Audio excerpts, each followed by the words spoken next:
According to Save the Children Foundation, 1 out of 3 children below 5 years old is malnourished in the Philippines. A study by the Food and Nutrition Research Institute concluded that 25% of children up to 2 years old suffer from chronic malnutrition, the highest number in 10 years.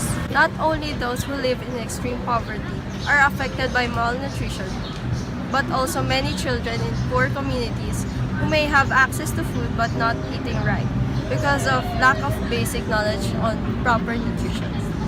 Pharmacies play a key role in prevention, early identification, and treatment of malnutrition. Malnutrition is a national concern because a lot of Filipinos don't get the nutrients they need, especially the youth.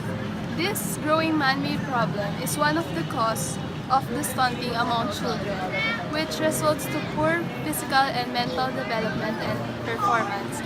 According to Save the Children, almost 3.6 million children in public schools are affected by this issue. According to World Health Organization, it claims the lives of 3 million children each year as occurring in 34 developing countries, including the Philippines.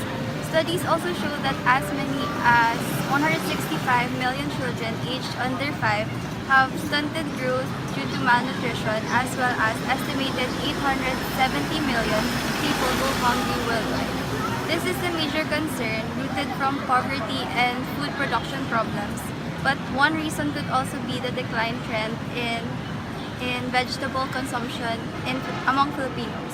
This has been declining for the last 30 years, according to Food and Nutrition Research Institution.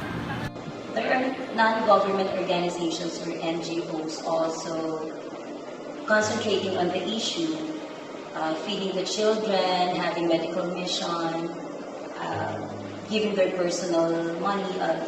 These are the private companies helping without with the budget coming from themselves.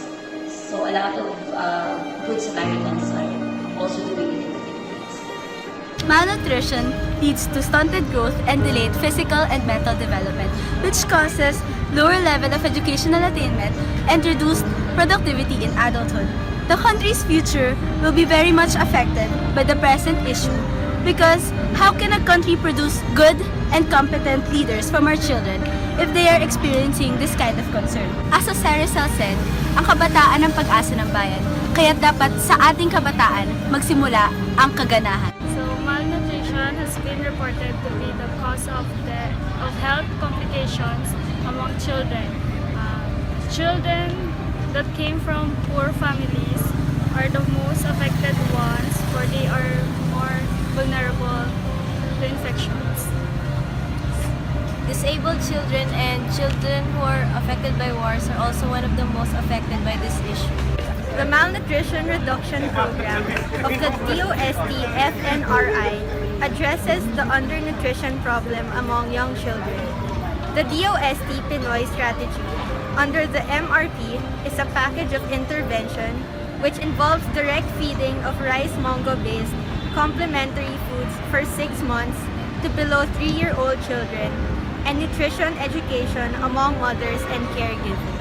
So what has our society done for this issue, which is malnutrition?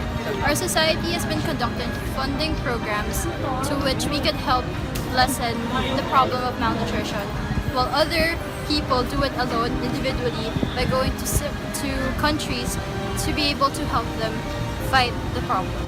The students of USC are required of at least 2 NSTP courses, and in those NSTP, some projects are related to feeding poor children.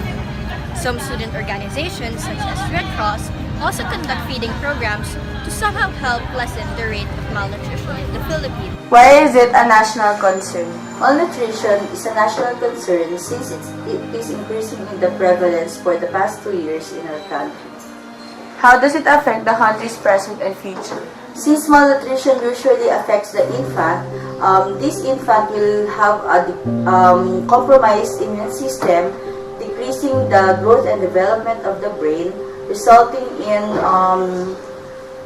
decrease in chance of better education in the future, thus decreasing their productivity.